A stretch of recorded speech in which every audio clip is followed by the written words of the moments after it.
Red Sox infield prospect Alex Binelas was traded over to Boston from the Brewers in the Hunter Renfroe trade just last year. And we had the opportunity to speak with him on this episode of the Locked On Red Sox podcast.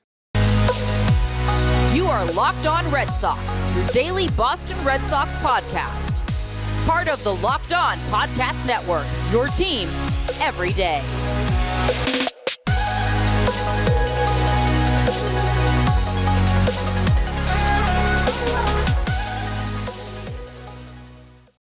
I want to welcome you back into the Locked On Red Sox podcast, and thank you so much for making Locked On Red Sox your first listen of every single day. I'm your host, Massachusetts Pirates team insider Jake Ignaszewski, and in this episode, we have the pleasure of speaking with Red Sox infield prospect Alex Binelas, not only about how he found out about getting traded over to the Red Sox right before the MLB lockout happened, but also how he enjoyed his first season with the organization and much, much more. Let's get into our conversation with Red Sox infield prospect Alex Binelas. We are here with Red Sox prospect infielder Alex Binelas. So how are we doing, Alex? How's the offseason going so far? Doing good. Thanks for having me. Offseason, it's been going great so far. Been ramping up hitting this past 2 weeks, but pretty much been in the weight room ever since the season ended. So getting bigger, faster, stronger, and then like I said, picking up the baseball axe. Love it. That's what it's all about. Getting better during the offseason, preparing for the next season. Happy to hear you were able to get a jump start on that. But outside of baseball activities, have you done anything fun since the Sea Dog season ended? Yeah, I mean, for me, I'm a big hunter. So deer hunting north, a place up there. Family's got a place, 160 acres, about 3 hours for where I live in Milwaukee. So, driving up there, spending 3-4. Haven't got one yet. Passed on some pretty nice bucks. I'm waiting for one of our. I'm being really picky. It's hurting. It's hurting, but. It's been fun. Awesome. Took a trip to Nashville with some of my buddies. Buddy Johnson concert up in Green Bay. My favorite country artist. So, having some fun, some trips with my friends, visiting friends and family, and obviously the most important thing is the weight room and doing the baseball stuff. There we go. That's awesome. It must be like a great mindless sort of activity with hunting. We had Cole Cottom on last week. He mentioned they went up to North Dakota, did some hunting as well. And, scrolling through your Instagram and stuff, I've seen that you've gotten a few turkeys as well. Are you hoping to get one before Thanksgiving? Yeah, I mean, for all is it's not really the best time to hunt turkeys, but you can. If a turkey walks past you while deer hunting, you'll shoot it. But the best time to hunt turkeys is in the that's baseball season.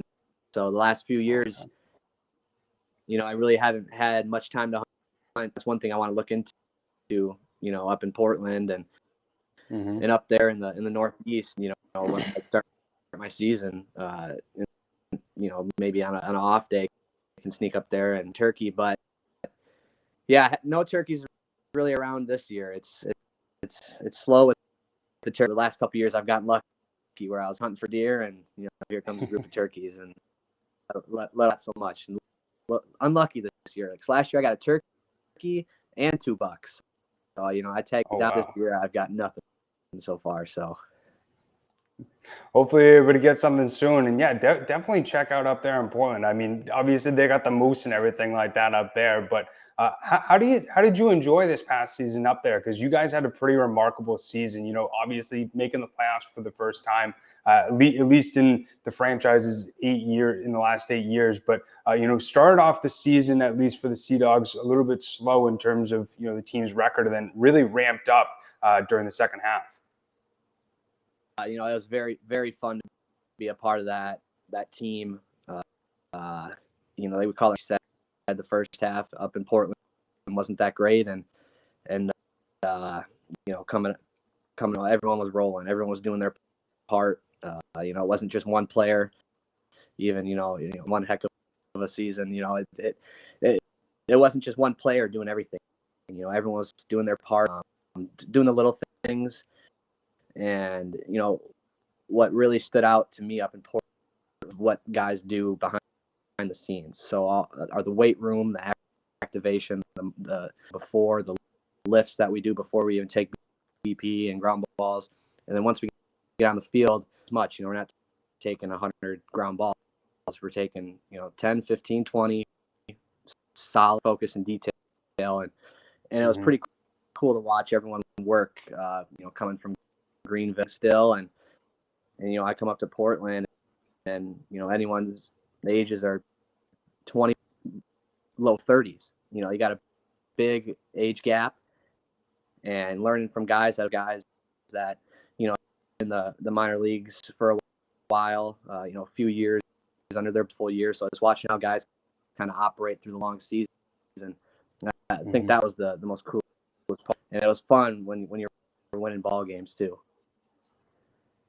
Yeah, and you guys had so much talent on that team. Not only yourself, Christian Costa, Don Rafael, Nico Cavadas, that's just to name a few. But really being able to, see the resurgence of, that part of the Red Sox system, as well as some of the other fun things that you guys were able to do during the season, like the Field of Dreams. What sort of being able to put on that old school Red Sox uniform? Saw some cool pictures of you from that day. But what was sort of that experience like for you?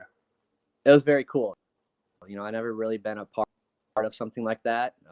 They're authentic. They were thick. They're heavy. They're the old school jerseys. And that Sunday when we wore them too, it's like the worst day we could have possibly wore them. But no, it was worn, and everyone in the stands clapping with that music playing, and then after everyone got introduced and said some words over all the players. We got to go up in the stands and, shake people's hands. We all got assigned to sections for coming out every game, supporting us throughout the whole year. But that was a great fan base, and they're into it. They know their baseball, and able to shake their hands and saying thank you for all the support.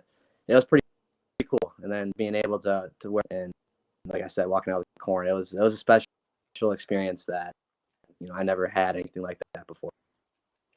You brought up the fan energy. I bet you knew once you were traded over to Boston, how energetic sort of the fan base was, but was it what you expected?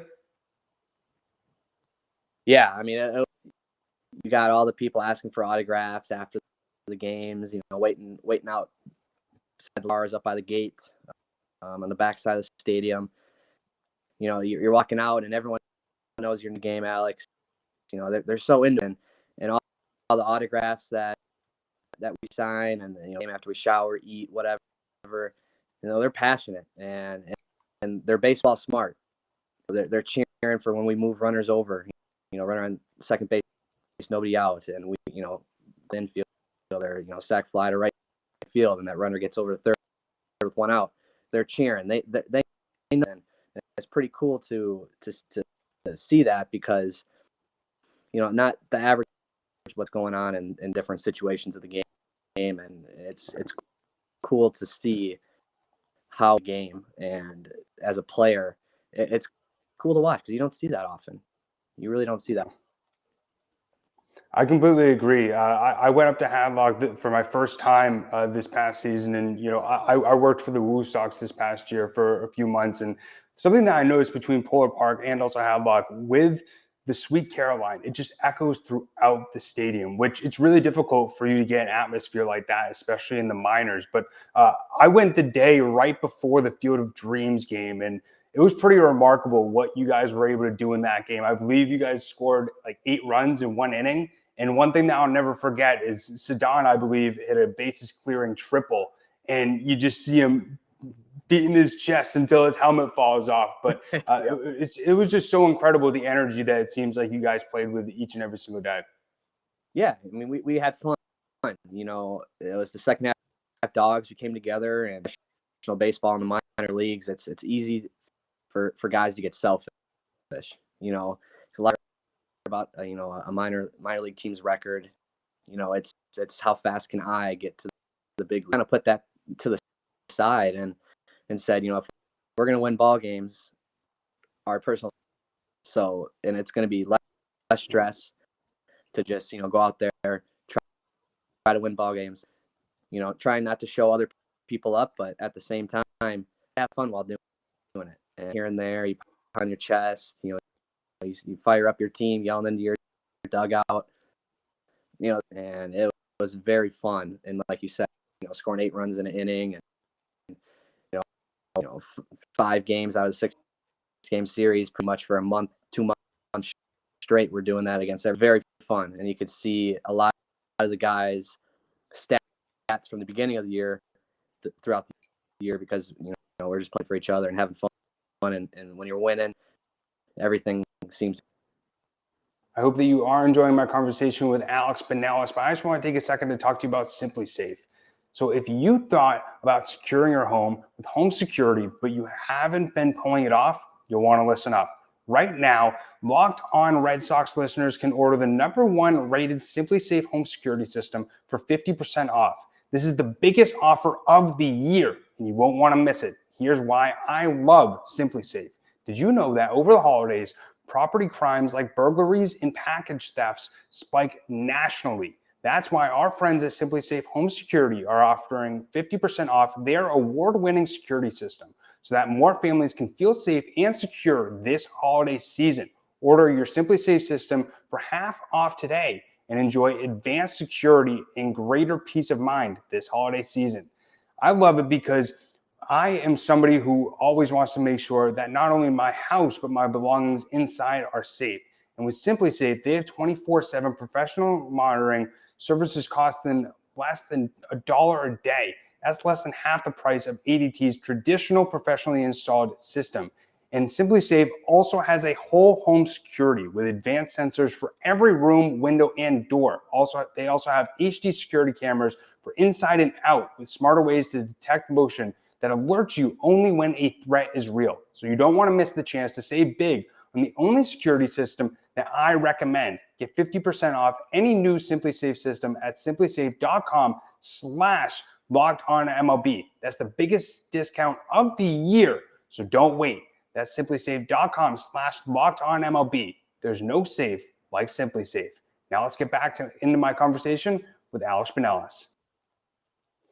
Yeah, it makes sense. And that culture, it seemed like, was just so strong within that team. And friend of the show, Katie Crawl, it was funny talking to her after you guys won it. She's like, somebody should have told me I should have worn, waterproof mascara. And, she was like, I had to ask the guys to help me get the cork off for the bottle and everything like that. But I mean, especially with your first season with the Red Sox organization, it probably was the best way that it could have at least ended.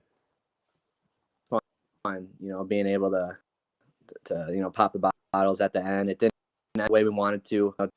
Definitely was fun experience with a great group of guys, and it's something to motivate you. Now, I mean, I was lucky to have that my first season to know what it's like, and every season you want to do it multiple times, and you want to be doing all the celebrating after that one in AA, AAA, and up at Fenway Park,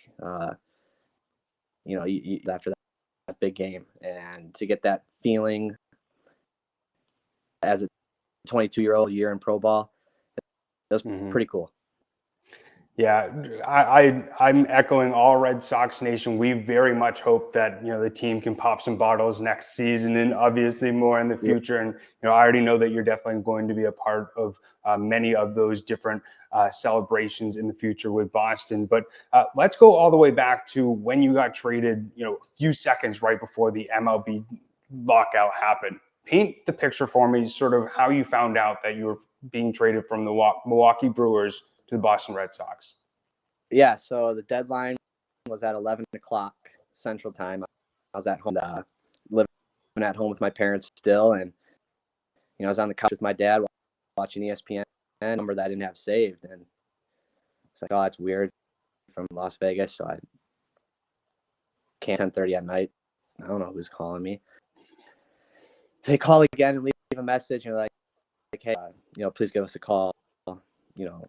quick. And I was like, tomorrow, one of the offseason random drug tests, no big deal. They're going to be at my door at 6 a.m. So I come downstairs and, give his number a call back. And, it was a fun. He was like, yeah, you're getting traded to the Red Sox. Can't really tell you who's in the trade. You're getting traded to the Red Sox. Thanks and goodbye. And that was about it. And I come back upstairs. I'm like calling my agent. My agent's asleep. All of it like freaking out downstairs by myself. And it's like 20 minutes go by. I'm trying to get contact. And I go back upstairs and my dad's got ESPN on and, my name's on the bottom grade and, Hamilton, Jackie Bradley Jr. And I was like, I don't know. I guess I'm going to Boston. I have no idea. 11 o'clock at night by now. And finally my agent called back and confirmed it because it was a crazy, 2 hours of events that went. You never expect that, especially me being drafted that year. 40 games in that organization and 10:30 at night either. So it was an experience and something where you find out quick that I found that out quick. Everyone always told me that. My head coach at Louisville always said, because you want it to be a kid's game. It's a business, and you'll find out the hard way or it is, and I found out pretty quick in my professional career. So good. It was a lot of learning, and then you mature a lot when you go through something like that. Yeah, I can't even imagine. Just to put it in perspective for some people, you're from Milwaukee. Like you were playing for the Milwaukee Brewers farm system. You got drafted by them, as you mentioned, just a year prior, and so must have been sort of crazy, not only for yourself but for your family, which you were with that night, to see your name up on the TV and to have all this happen so quickly. But were you able to speak with anybody from the Red Sox organization after this happened? Because right when the lockout happened, they weren't allowed to speak with any of their players for 2 or 3 months. Yeah, it was really quick. Our farm director, and he kind of told me, there's really not much going on right now. Probably worried, but other than that, welcome, glad to have you. It wasn't much.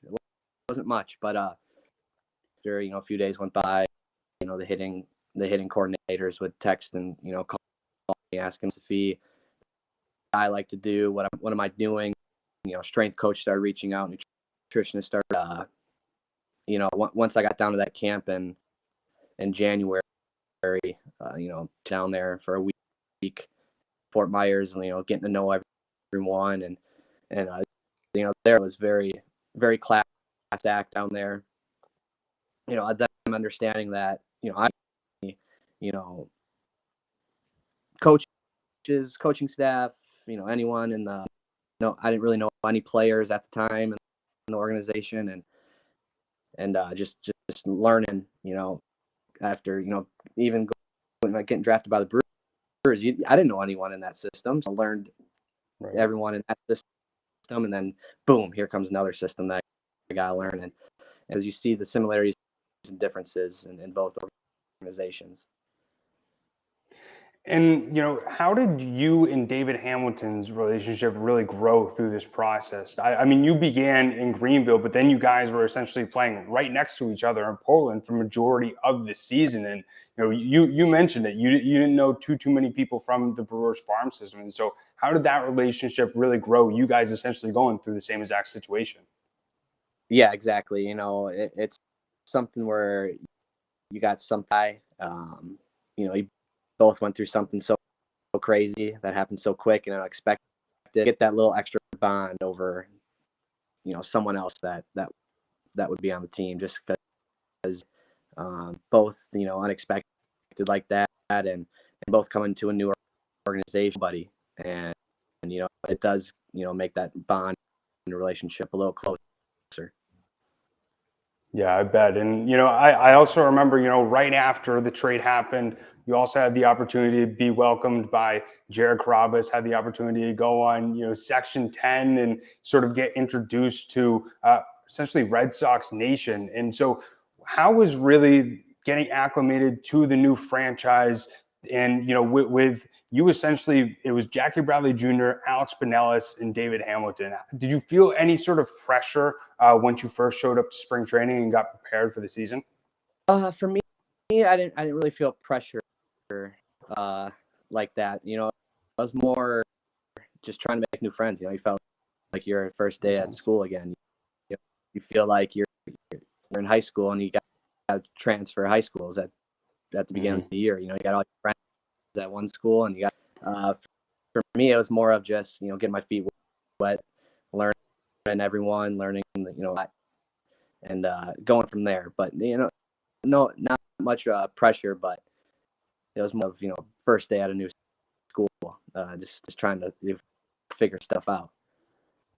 Makes sense, and it must have been a little bit difficult. It must have been nice, having the opportunity of playing Greenville, but then halfway through the season, you're going up to a new level, and definitely must have been happy about that. But then it's a whole new start all over again. Got to meet new guys, but especially acclimating to the different levels. How tough was getting used to that sort of competitive difference?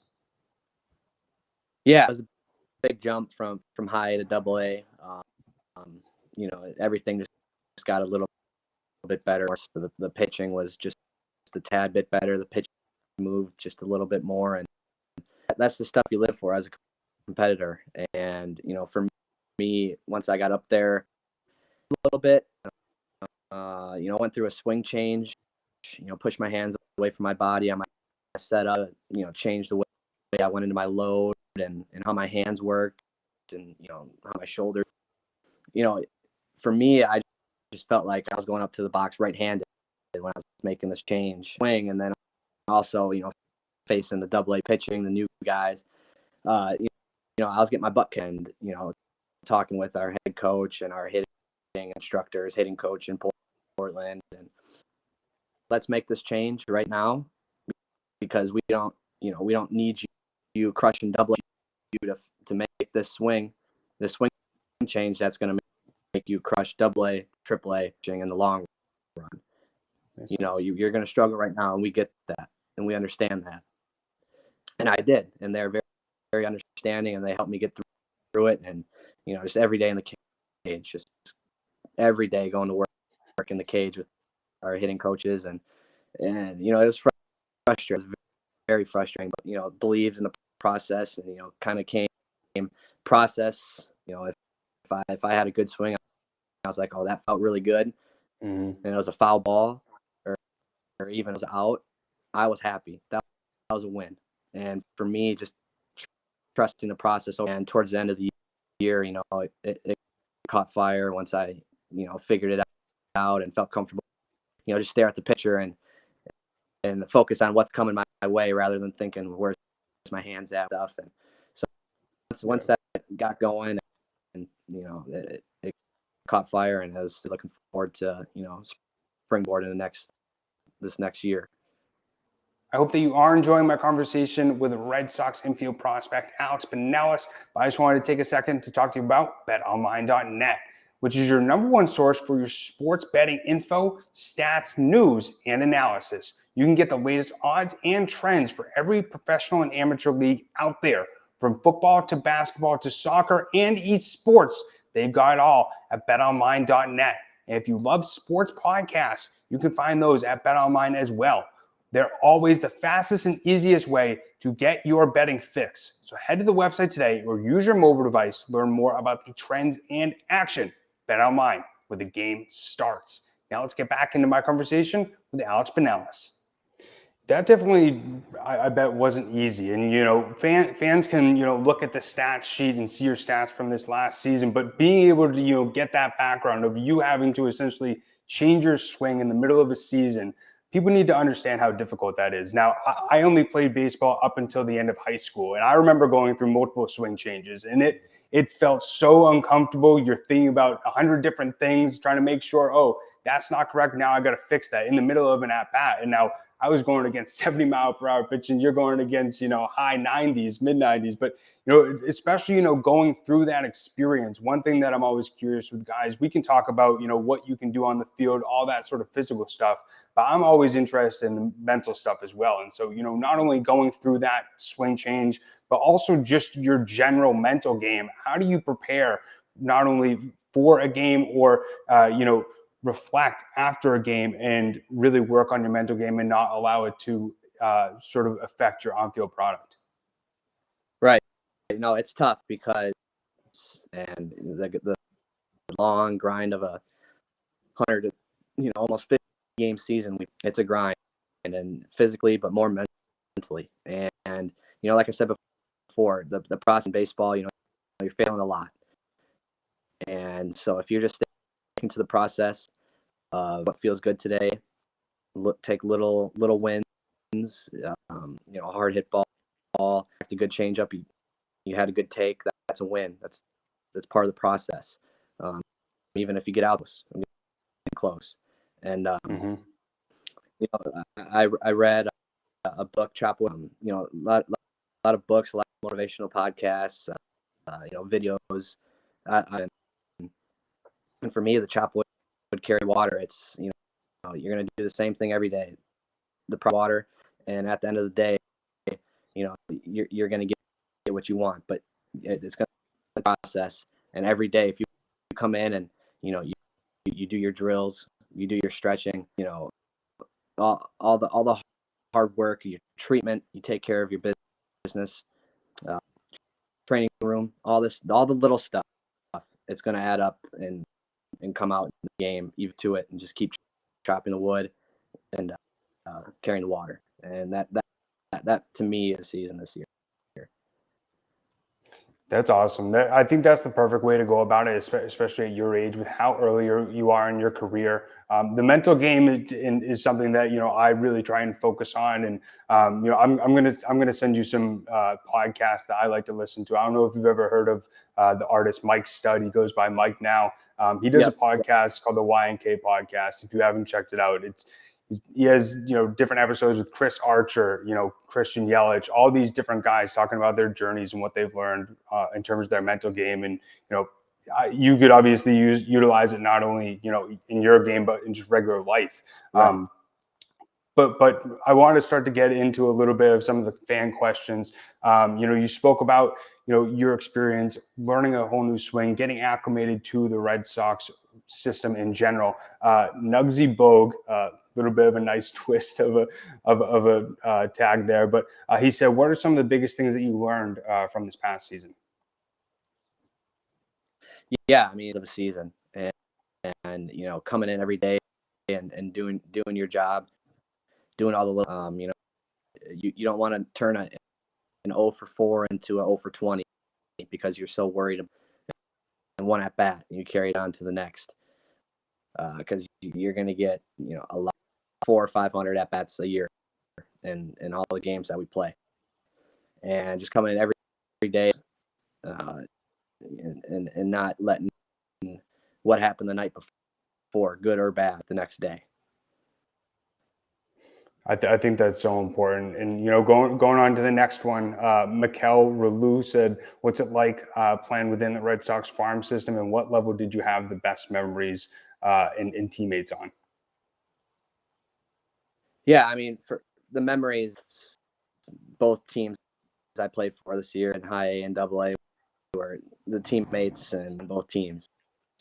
And, being a part of the Red Sox organization, it's awesome with all the money that they put towards our team and all the players in this organization, with all the, the nutrition, all the technology that we get. They were, putting us in a position to succeed. But to me, it's both teams. At Portland, we had a great team success, being able to pop the bottles, like I said. But it's something playing with both teams a little younger with Greenville, so it might be a little more fun, especially with Gilberto Jimenez. That man is so much. But him twerking in the locker room, doing all the funny stuff, and I've had a lot of fun on. But it's hard to pick one. And then Ken Matias 02 said, what are you looking to improve this offseason going into the next one? Yeah, I mean, everything, when it talks about faster, stronger, and every aspect, I'm not just focusing on one thing with my body.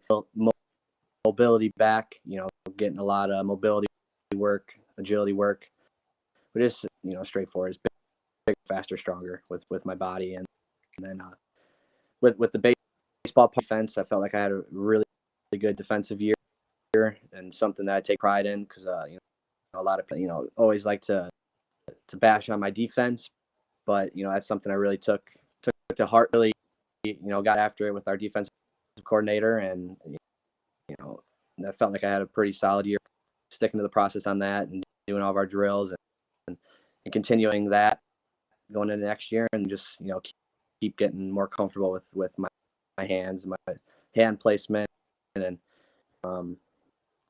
working on the velo machine, all that, all the different stuff. But just getting comfortable with, and keep hammering on the defense. Speaking about defense, where do you feel more comfortability, at third base or first base? Both I feel pretty comfortable at, but third base a lot, because I get to show off more of my athletic ability at third base than I like to show that, a big guy like me, 6'2", 230, I can move a little bit. So I like, you can show it off a little more at third base. And then last one for the fan questions, Big Sox guy, which I think he's definitely your doppelganger. He has to be. He said, what product does he use to keep the beard looking so fresh? When it's this length, I don't really, but when it gets a little longer, I use the best damn beard oil is what it's called. And, oil, and then they also got the balm. So I'll do the oil and balm and then kind of comb it in. That's funny. Awesome. Good stuff, Alex. Really appreciate it, man. And just last thing for you, outside of, baseball activities, I know you got some hunting plans, and any other off-season plans that you're really looking forward to prior to spring training? Yeah, I mean, right now it's on my schedule. Just like I said, hunting's the big one. Other than that, just hanging out. I don't get to see them much. You're gone for 8 months of the year for spring training. Just spending time with family as much as I can, and hanging out with friends, and just at home. But at the same time, put my head down and work. That's about it for me moving forward. I love it, man. Really appreciate you taking the time, and I know a lot of fans are really excited to hear from you, and really excited to see you continue to move up and continue to succeed in the system.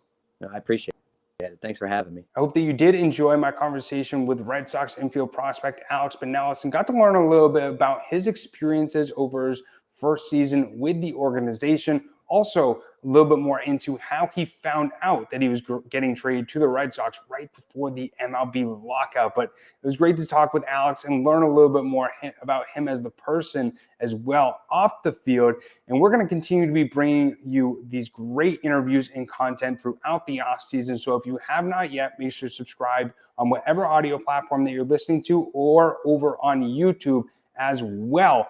And we have a very special interview tomorrow with Red Sox prospect pitcher Brandon Walter. So definitely make sure to tune back in tomorrow for that. But if you want to let us know, if you have any questions that you want to ask Brandon, make sure to follow us over on Twitter. We're going to be putting out a tweet right before we speak with Brandon to ask for your guys' questions, so then you can be involved in this next episode. And we try to do that with every single episode that we record, so make sure to follow us over there.